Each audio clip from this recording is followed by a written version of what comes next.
If you are Kenyan, pay close attention because what you're about to hear may become one of the most fiercely debated decisions of President Ruto's administration. If the US is saying this Ebola thing is so serious, we don't want our own citizens brought here because of the danger of any spread, it cannot be that Kenya, we are so good, we are so magnanimous, that we are willing to take the risk that the United States is not willing to take. The United States government has reportedly reached an arrangement with Kenya that could see American citizens exposed to Ebola quarantined on Kenyan soil rather than within the United States itself. Now, think about that for a second. This is the same Kenya where public hospitals often struggle with shortages, where healthcare workers have repeatedly protested over working conditions, and where the healthcare system still faces major funding challenges. Yet somehow, Kenya is now being presented as a key player in handling one of the most dangerous diseases in the world. It cannot be that Kenya, we are so good, we are so magnanimous, that we are willing to take the risk that the United States is not willing to take. I want to say this is wrong. Government officials argue that Kenya has the expertise, laboratories, and trained personnel needed to manage such cases safely. They point to years of regional disease response, experience, and internationally recognized research facilities. But critics are asking a different question. If the United States believes that Ebola poses such a serious threat that exposed individuals cannot remain within its own borders, why should those same individuals be sent thousands of kilometers away to Kenya? And that's where things become even more interesting.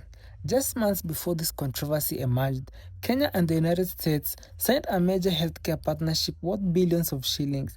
At the time, it was celebrated as a landmark agreement that would strengthen Kenya's healthcare sector and deepen cooperation between the two countries.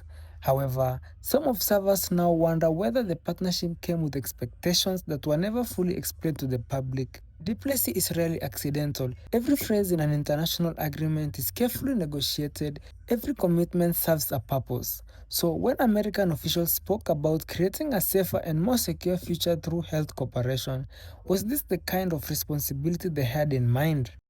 Should Americans be concerned about Ebola? I'm concerned about everything, but certainly am. I think that, it's been confined right now to Africa. But it's something that has had a breakout.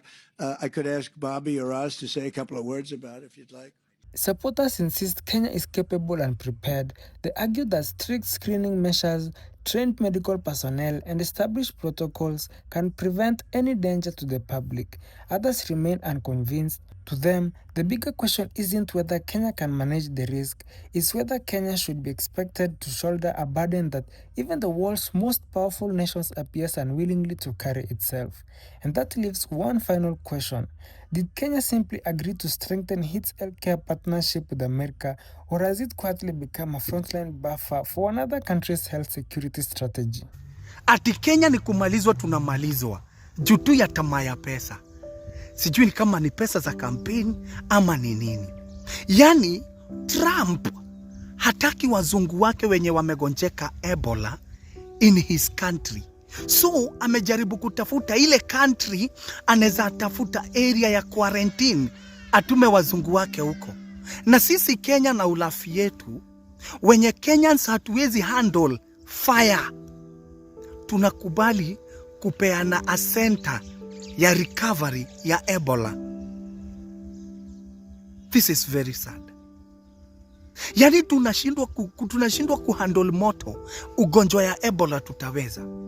Ebola nika kutumaliza sisi wote because it's an air disease.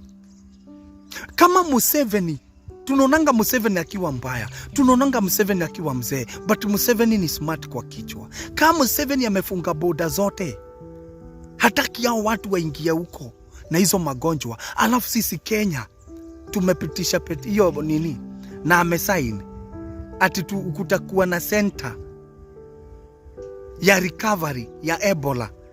Yani wazungu wakuje kuponea Kenya, na kwa wazungu ndiko kuna madawa, kwa wazungu ndio wako na equipment, but wameletwa hapa Kenya waponee huku.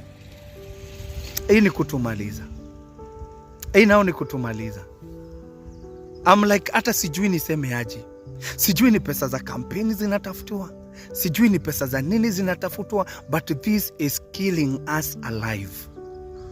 If at all the people who are producing hiyo ugonjwa wameikataa kwa country yao, kama we unashikwa na hiyo ugonjwa unatumwa Kenya ndio kuko na quarantine ya Ebola, wakati Kenya tunashindwa kuhandle fire, wakati Kenya watu wanakufa huku juu hakuna madawa kwa hosi, wakati Kenya watu wanazunguka huku na magonjwa juu hata mahosi zenyewe hazilipiki, alafu mmeleta huyo ugonjwa ya Ebola ati Kenya ndio kuko na recovery center ya Ebola.